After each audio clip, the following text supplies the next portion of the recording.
जन्म दिवस को मनाने हेतु।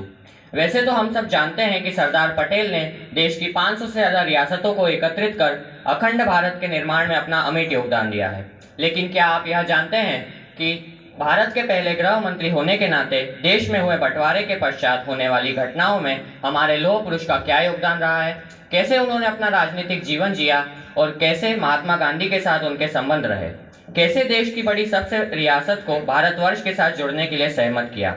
आज हम जानेंगे उन्हीं अनछुए पहलुओं के बारे में हमारे आज के इस नाटक के माध्यम से।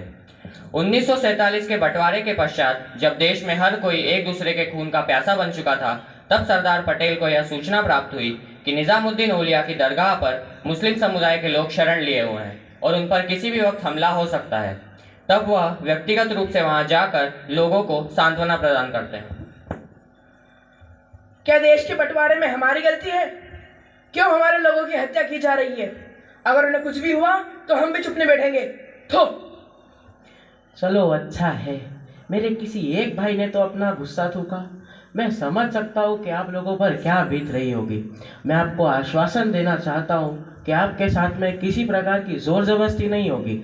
मैं यहाँ के पुलिस प्रशासन से भी कह देना चाहता हूँ कि इनके साथ में किसी तरह का भेदभाव या इन्हें एक खरोच भी आए तो मुझसे बुरा कोई नहीं होगा। धन्यवाद। सरदार पटेल व्यक्तिगत रूप से मुस्लिम समुदाय के बीच जाते हैं एवं उन्हें आश्वस्त करते हैं। इसके बाद में गुरुद्वारा जाकर सिख समुदाय के लोगों से चर्चा करते हैं।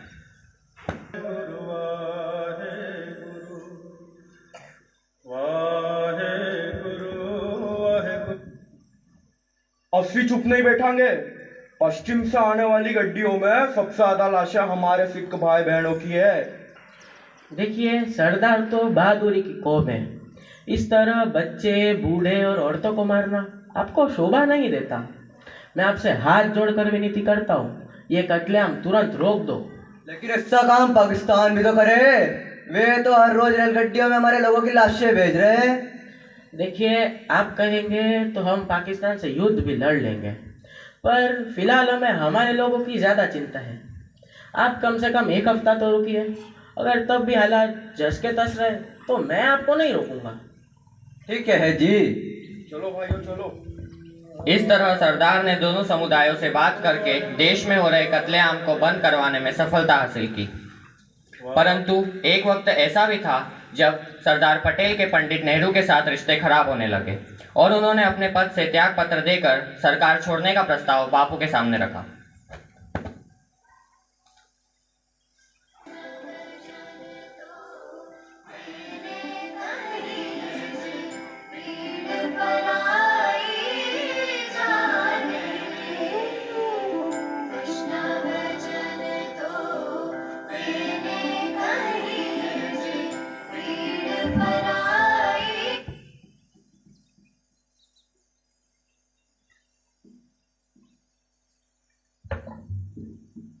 वल्लभ, तुम्हारी इस देश को बहुत जरूरत है। बापू, मुझे लगता है इस सरकार को मेरी जरूरत अब नहीं है। मेरी तबीयत भी कुछ ठीक नहीं रहती है। मेरा त्याग पत्र दे देना ही इस सरकार के लिए उचित होगा। चिंता मत करो, मैं तुम्हारा इलाज करूंगा। इलाज तो मैं तुमसे करवाऊंगा ही, पर इस सरकार में रह पाना मेरे लिए संभव नहीं होगा। मुझ पर भरोसा रखो, मैं जवाहर से बात करूंगा। जी बापू।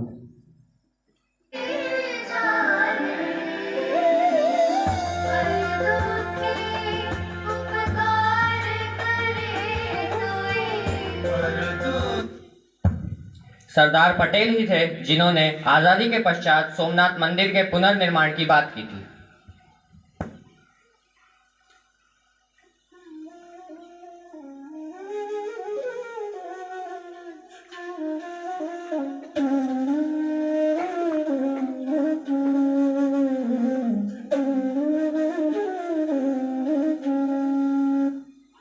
सोमनाथ मंदिर कई बार लूटा गया, तोड़ा गया, पर वह आज भी अपनी जगह पर खड़ा है, जो कि इस बात का प्रतीक है कि सभ्यता किसी के मिटाए नहीं मिटती। हमें इस मंदिर का पुनर्निर्माण करवाना ही चाहिए। परंतु पटेल साहब, ऐसा किया गया तो शायद काशी, अयोध्या एवं मथुरा में भी मंदिर निर्माण की मांगे उठने लगेगी। ऐसा नहीं होगा, क्योंकि सोमनाथ मंदिर को बनवाने के लिए हमें किसी की मस्जिद को हटाने की ज़रूरत नहीं है। और रही बात काशी, मथुरा और अयोध्या की, तो वहाँ पर भी सभी पक्षों के साथ बैठकर बातचीत करके इसका हल निकाला जा सकता है।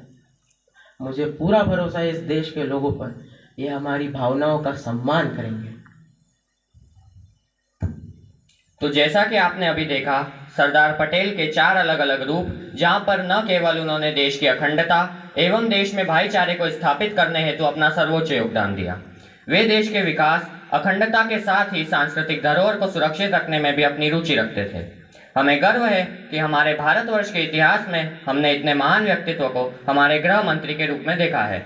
सरदार अमर थे, अमर हैं एवं सदैव अमर रहेंगे।